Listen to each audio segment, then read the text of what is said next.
सूरत निसा की आयत नंबर 75 बड़ी मशहूर आयत है, भला क्या वजह है कि तुम अल्लाह की राह में इन मर्दों, नौजवान औरतों और बच्चों के लिए नहीं निकलते। आजकल वो जो पहले बात गुजर चुकी है फलस्तीनी की वजह से, हम सारे मुसलमान इस मुजरिमाना गफलत का शिकार जो हुए हुए हैं, इसका अजाब हमें आएगा एज ए नेशन।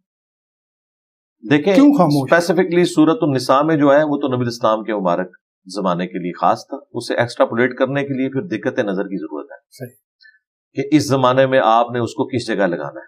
यहाँ पे कई जिहादी तंजीमें उठी, बाद में पता चला वो तो अमेरिका से फंडिंग से अपना मामला चला रही थी। दाइश सऊदी अरब फंडिंग करता रहा। अब वो सऊदिया ने इमाम काबा से फतवा दिलवाया है कि दाइश वाले खारजी हैं। जब तुम लोग सपोर्ट करके शिया का कत्लेआम करवा रहे थे उस वक्त वो सुन्नी थे, सलफी थे, अब वो खारजी बन गए। ठीक है, तो ये जो जिहाद चल रहे हैं ना, ये बड़ा मुश्किल फैसला है कि कौन सा जिहाद अल्लाह के लिए हो रहा है, कौन सा नहीं हो रहा। नहीं है रहा ये मामला मुसलमान हुक्मरानों को ये जी, मुसलमान हुक्मरान तब ये सब कुछ करेंगे कि जब वो इस काबिल होंगे, वरना ये तो नहीं हो सकता कि हम चंद लाख मुसलमानों की खातिर करोड़ों मुसलमानों की जिंदगियां जो है वो दाव पे लगा दें। इसकी तो इस्लाम में इजाजत नहीं। सूरह निसा से ये आयतें पढ़ते हैं, सूरह निसा में वो आयतें भी हैं कि जिन काफरों के साथ तुम्हारा मुआहदा है, अगर वो किसी मुसलमान को कत्ल कर दे तो तुमने उनके साथ जंग नहीं करनी।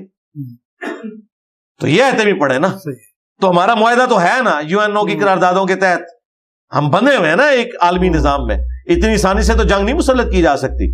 वर्ल्ड वार 2 के बाद मुसलमानों ने कोई ऐसी जंग नहीं जीती जिसके बाद हम दुनिया में हाकिम बन गए। आखिरी वर्ल्ड कप वही हुआ है आपस के इत्तेहाद। वर्ल्ड कप इस वक्त उन्हीं 5 ताकतों के पास है जिन्होंने वर्ल्ड वार 2 जीती है। उसके बाद वर्ल्ड कप हुआ ही नहीं, यानी नौबत ही नहीं, हम क्वालिफाई नहीं कर सके वर्ल्ड कप के लिए। खेलना तो बड़ी दूर की बात था, उसके बाद मुसलमानों ने क्वालिफाई नहीं किया। वो मुसलसल उन्हीं 5 ताकतों के पास वर्ल्ड कप है जिन्होंने वर्ल्ड वार 2 जीती थी। नंबर 1 अमेरिका, फिर ग्रेट ब्रिटेन, उसके बाद फ्रांस, रशिया और चाइना। ठीक है ना, वो अब दुनिया का नजम चला रहे हैं, वही फैसला करते हैं। ज़ाहिर है उन्होंने ये मेहनत से अर्न किया था। जब तक हम इस लेवल पे नहीं आते कि उन्हें शिकस्त दे के कोई मुकाम हासिल ना कर लें, तो ये सिर्फ एक इल्मी शावत है कि आप बैठ के ये बात करें कि हम ये कर देंगे, हम वो कर देंगे। हम तो पाकिस्तान के बॉर्डर पे 1 महीने के लिए फौज नहीं लगा सकते, हमारे पास इतना पैसा नहीं है। लड़ना तो बड़ी दूर की बात है। तो आप ये चाहते हैं कि चंद लाख के पीछे हम 25 करोड़ अवाम को मौत के दहाने पे ले आए, तो इस्लाम इसकी इजाजत नहीं देता। सही। ये हमने देखभाल के मामलात को लेके चलना है। इस्लाम इत्तेहाद से तो मना नहीं करता कहीं।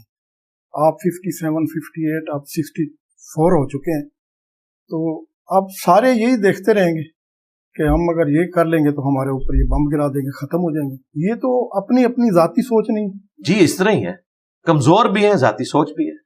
ये तो हम रोना रो रहे हैं ना। ये लीडरशिप की कमी है जी, लीडरशिप की भी कमी है, ईमान की भी कमी है, और सबसे बड़ी बात है हमारे पास ताकत की भी कमी है, इसमें कोई शक नहीं है। लोग तालिबान की मिसालें देते थे ना, हमें तो ये बताया गया था कि जैसे अफगानिस्तान फतह हुआ है अगला पड़ाव उनका कश्मीर में होगा और उसके बाद फलस्तीन में। किधर है वो? तो बयान भी नहीं दे रहे। इसलिए उनका अमेरिका से मुआहदा हुआ है कि हम किसी बैरूनी मसले में कोई लुचफराई नहीं करेंगे, और वो कायम है।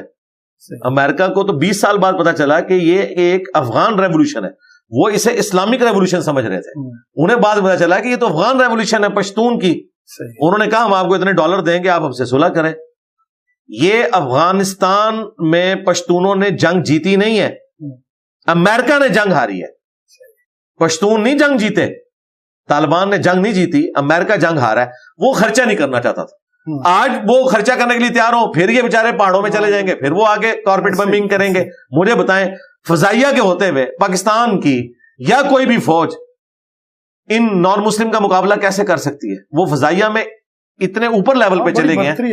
ये असल में बर्तरी है। लोग ये समझते नहीं भाई, खालिद इब्न वलीद एक तलवार लेके आते थे, रोमन जनरल भी तलवार लेके आता था। ये नहीं होता था कि यहां से एक जनरल गया और सामने वाला एक क्लाशनकोफ लेके आया, वरना तो 1000 बंदे भी सामने खड़े हो तो वो बूंद देगा। आज ये फर्क हो चुका है।